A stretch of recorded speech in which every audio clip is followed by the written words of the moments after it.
السلام عليكم ورحمة الله وبركاته. ازيكم حبايبي؟ عاملين ايه؟ اللهم صل وسلم على سيدنا محمد وعلى آله وأصحابه وسلم.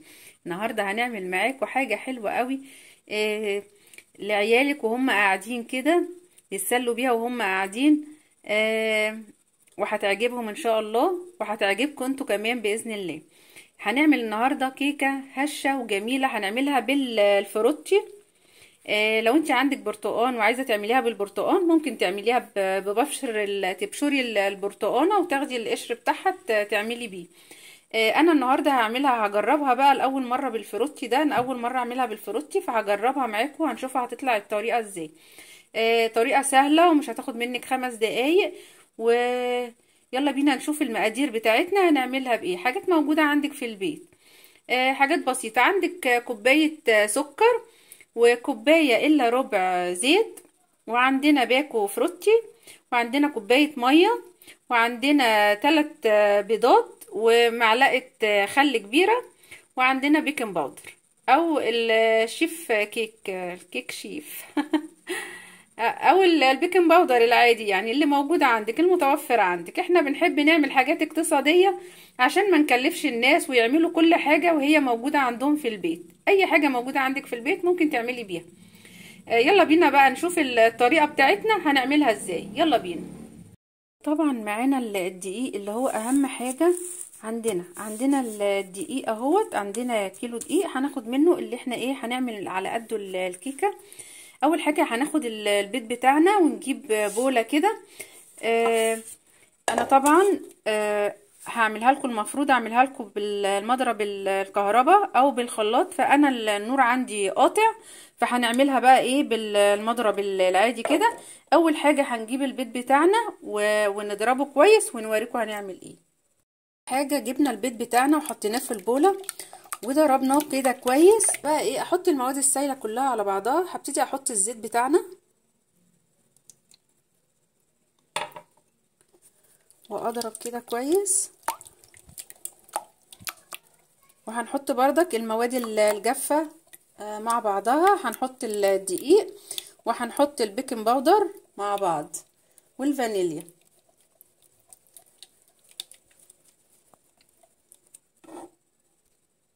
انا دلوقتي بقى جبت كوباية مية كده معانا، وجبت باكل الفروتي بتاعنا، وهبتدي بقى اقلبه. بعد كده بقى هجيب العصير بتاعنا وهنزل بيه. هبتدي اقلب بقى حلو قوي كده.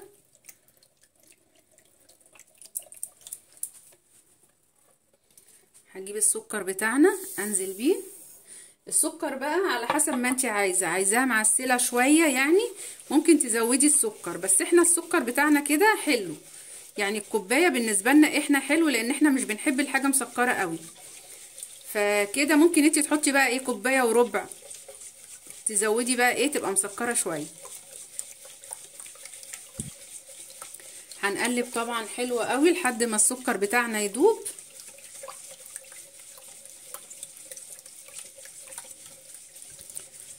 لحد ما تحسي ان السكر داب ومفيش منه في البوله كده، يبقى كده كله داب. 3 كوبايات من الدقيق هبتدي انخلهم. دي اول كوبايه اهي، ودي التانية. هبتدي انخله عشان ما يبقاش فيه اي تكتلات ولا اي حاجه، وينزل ناعم وما فيهوش اي حاجه تكون فيه ترابايه او فيه اي حاجه. لازم كله يتنخل كده، يبقى ناعم معاكي وانت بتعملي الكيكه. 3 كوبايه معانا.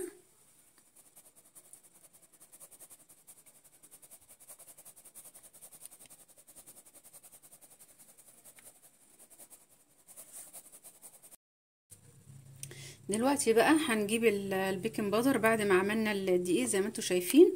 هجيب بقى معلقه بيكنج باودر كده كبيره حلوه، والفانيليا. يبقى كده المواد الجافه مع بعضها، وعندي المواد السائله اهيت مع بعضها. هجيب بقى معلقتين من الخل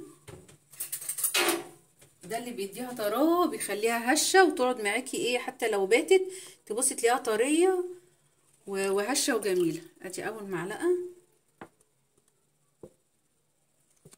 وادي التانية.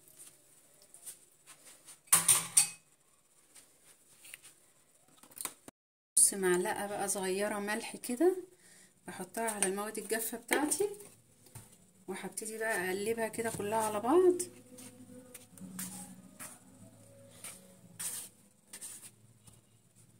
بقت عندي اهيت، ادي المواد الجافه وادي السائله. هبتدي بقى اجيب بقى ايه البوله بتاعتنا وانزل بقى بالدقيق كده شويه شويه.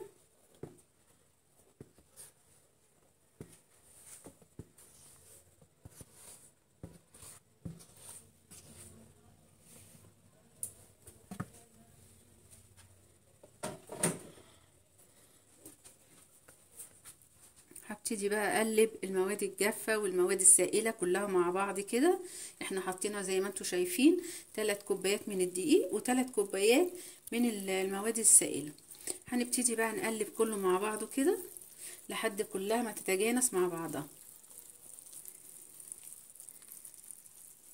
جبنا بقى صينيه كنا محضرينها ودهنينها بالسمنه زي ما انتم شايفين، وادي الكيكه. بصوا السمك بتاعها، بصوا قلبنا فيها لحد ما طلعت الهواء بتاعها والفقاعات بتاعتها كلها زي ما انتم شايفين اهيت. بصوا كده هبتدي بقى ايه انزل بيها في الصينيه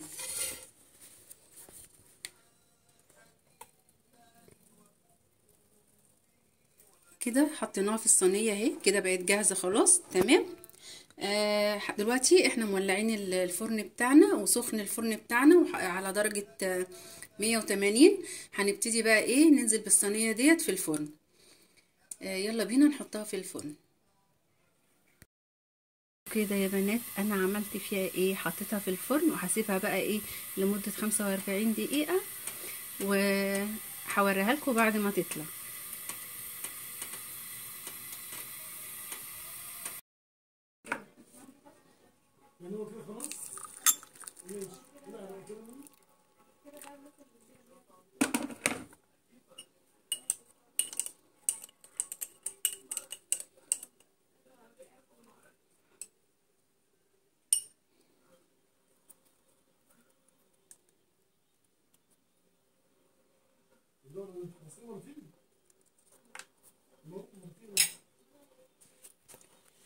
مع كوباية شاي كده بعد العصرية أو الصبح، أحلى كوباية شاي وأحلى كيكة. بصوا هشة، بصوا العلو بتاعها قد ايه، بصوا ما شاء الله. يا رب يكون الفيديو بتاعي عجبكم. ما تنسونيش بقى في اللايك والشير وسبسكرايب، واللي ما شافش قناتي واول مره يشوفها يفعل الجرس عشان يوصلكم مني كل جديد. والسلام عليكم ورحمه الله وبركاته. كان معاكم منوعات مطبخ ايموني.